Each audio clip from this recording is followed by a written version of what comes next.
பூஜா பார்த்தீங்கன்னா நம்ம வந்து உட்டன் கலர்னால உட்டன் அவுட்டர் ஃபுல்லாக உட்டன், டோர்ஸ் மட்டும் நம்ம வந்து ஒயிட் கலர் கொடுத்துருக்கோம், சிஎன்சி டிசைனில் கொடுத்துருக்கோம். இதை பூஜா வந்து எப்போவுமே வந்து கஸ்டமைஸ் தான். அந்த பூஜா பொறுத்த வரையுமே வந்து நமக்கு எந்த மாதிரி ப்ரே பண்ணுறோமோ, எந்த மாதிரி ஐட்டம்ஸ் உள்ளே இருக்குதோ நம்ம அதுக்கு தகுந்த மாதிரி கஸ்டமைஸ் பண்ணிக்கலாம். அந்த மாதிரி தான் நீங்கள் பூஜா பிஃபோர் பிளான் பண்ணுறதுக்கு முன்னாடி என்னென்ன ஃபோட்டோ ஃப்ரேம்ஸ் இருக்குது, என்னென்ன ஸ்டாச்சு இருக்குதுன்னு சொல்லிட்டிங்கன்னா அதுக்கு தகுந்த மாதிரி செல்ஃப் வச்சு அதுக்கு தகுந்த மாதிரி ப்ரே பண்ணுற மாதிரி நம்ம செட்டப் பண்ணிக்கலாம்.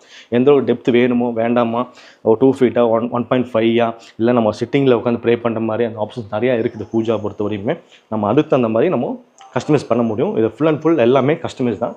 கீழே வந்து ஸ்டோரேஜுக்கு பாருங்கள், ரைட் சைடில் ஒரு செல்ஃப் கொடுத்துருக்கோம், லெஃப்ட் சைடில் குத்தோலை கேட்கறதுனால ஒரு லென்த்தாக ஒரு ஸ்டோரேஜ் கொடுத்துருக்கோம். இங்கே ஒரு ட்ரே மாதிரி ஒரு ஃபங்க்ஷன் டைமில் யூசேஜ் ஆகும். ஸோ அதனால் வந்து மேக்ஸிமம் வந்து இங்கே ஒவ்வொரு டைம் அந்த டேபிள் போட்டு யூசேஜ் பண்ணுறதுனால நம்ம பூஜாவுக்கு செப்பரேட்டாக பிஃபோரே பிளான் பண்ணும்போது உங்களுக்கு ஈஸியாக இருக்கும். பாருங்கள், பேக் சைட் ஃபுல்லாகவே கவர் பண்ணி, ஸோ இது எல்லாமே யூபிவிசி தான். நீங்கள் விளக்கேற்றலாம், ஊதுபத்தி அந்த எல்லாமே பண்ணலாம். ஸோ அதனால் எதுவுமே எஃபெக்ட் ஆகாது. ஸோ தாராளமாக யூபிவிசியில் பூஜா வித் எனிதிங் எல்லாமே பண்ணலாம். மோர் தென் பார்த்தீங்கன்னா இப்போலாம் யூபிவிசியில் நாளுக்கு நாள் அப்டேட் ஆகிட்டு தான் இருக்குது. மோர் தென் கலர்ஸ் ஜாஸ்தியாக இருக்குது.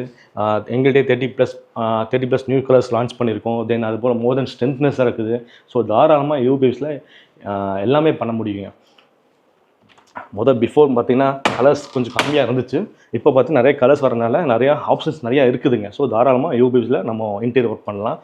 இங்கே பூஜா வித் ஷோகேஸ் வரனால அவங்க கேப் விட்டுருக்காங்க.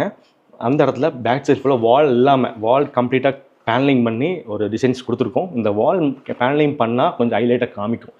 பேக் வால்ஸ் சேம் இதே கலர் பெயிண்ட் இருந்துச்சுன்னா இந்த ஒரு கான்ட்ராஸ்டாக தெரியாதுங்க. ஸோ அதனால் வந்து மேக்ஸிமம் சில இடத்துல வால் பேனலிங் பண்ணும்போது அந்த ஏரியா ஹைலைட்டாக காமிக்கும். அந்த மாதிரி தான் பாருங்கள்.